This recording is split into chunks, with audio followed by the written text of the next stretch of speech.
नमस्कार ओम न्यूज 24 को स्वागत करुच्ची। आसंतु जीवा लघुचापर स्थिति ओडिशा उपरे कौन रही प्रभाव पूरा वीडियो पर नजर पकई नवा। बंगोपसागर में लघुचाप 4 जिला को प्रबल वर्षा अलर्ट। उपकूल ओडिशा रे दिनो तमाम तुहा को तुहा वर्षा लगी रही। कोहला पाग सांग को झिपिझिपि वर्षा चाषी को व्यतीत करुच्ची। बिल पाचिला धान लहड़ी मारुची। खलारे आसवा आगु अदिनिया वर्षा भिदी जाऊँगी। बिलरे खलारे ओ मंडी रे धान पड़ी रही। अमल हेबो कि नहीं एबे चिंतारे उपकूल चाषी को घारी। एपटे भारतीय पाणीपाग विभाग सूचना अनुजाई वर्षा आहुरी 24 घंटा जारी रहिबो। वर्षा पानी रे भिजुवा को पाचिला धान गजा हेबा आशंकार बढ़ी जाउछि। वर्षा तते उपकूल जिले में केतेक स्थान चाषी माने क्षेत्र धान खला को नेउथुवा देखा मिली।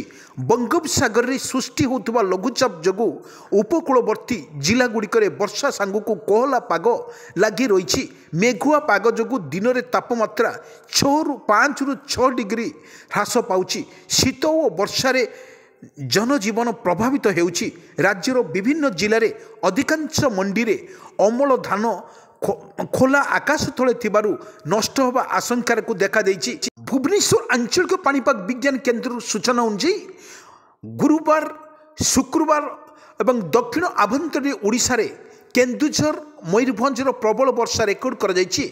सेहीपरि गंजाम गजपति फुलबाणी कंधमाल खोर्धा नयगड़ा पुरी कटक केन्द्रापड़ा जगतसिंहपुर बालेश्वर भद्रक कोरापुट बौद्ध आदि जिले में स्वल्परू मध्यम धरणर वर्षा होइछि।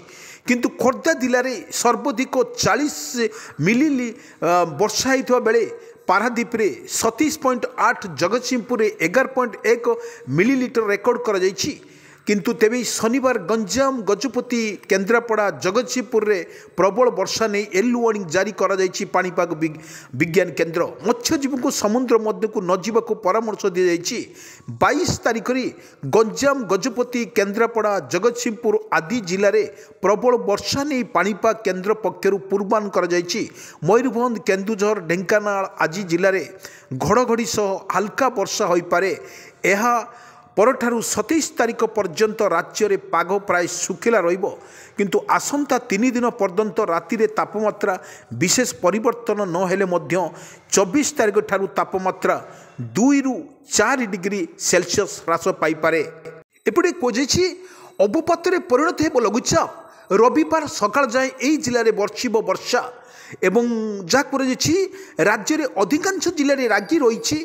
तुहा को तुहा वर्षा सह कोहला पाग अधिकांश जिला जहाँ जना पड़ी। भुवनेश्वर शुक्रवार सकाळु वर्षा लगी रुवा बेले किंतु धनजीवन अस्तव्यस्त हो पड़ी।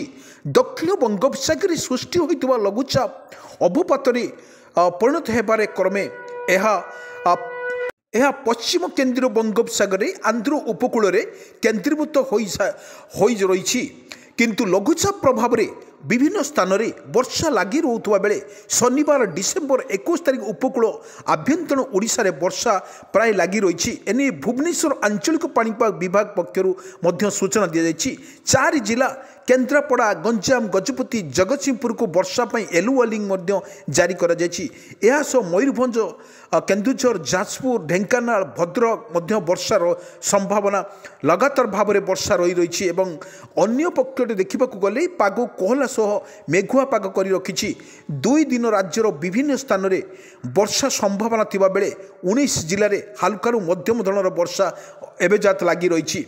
किंतु बड़ मुहूर्त देखा गले से रविवार सकाळ जाए राज्यर केतेक स्थान में पाग मेघुआ सह हल्का मध्यम धरणर वर्षा हेबार अनुमान करिछि पाणीपाग विभाग। मालकानगिर कोरापुट नवरंगपुर गंजाम गजपति केन्द्रापड़ा रायगड़ा कलाहांडी कंधमाल नयगड़ा खोर्धा पुरी बौद्ध भद्रक जाजपुर कटक ढेंकानाल अनुगुल जिले में वर्षा लगातार भाव में सकाळु संध्या पर्यंत वर्षा लगी रही। अदिनिया वर्षा सेपटे अदिनिया वर्षा कारण चाषी मुंडरे हाथ दे बसी।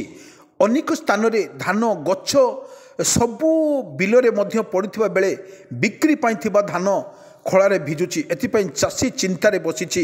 କ'ଣ କରାଯାଇପାରିବ ସେଥିପାଇଁ ଚାଷୀ ମଥାରେ ମଧ୍ୟ ବଜ୍ର ପଡ଼ିଛି। ଏଠି ସରକାର ଯେଉଁ ଘୋଷଣା କରିଛନ୍ତି ଧାନ କୁଇଣ୍ଟାଲ ପ୍ରତି 31 ଟଙ୍କା ଲୋଭରେ ଚାଷୀ କଞ୍ଚା ଧାନକୁ ଏବଂ ବର୍ଷାର ପ୍ରଭାବରେ ଯେଉଁଭଳି ଲଘୁଚାପ ବର୍ଷା ଲାଗି ରହିଲା ତାକୁ କଞ୍ଚା ଧାନ କାଟିଛି ଏବଂ କି ପ୍ରକାର ସରକାରଙ୍କ ସହାୟତା ମିଳିବ ତା ସମୟକୁ ଅପେକ୍ଷା।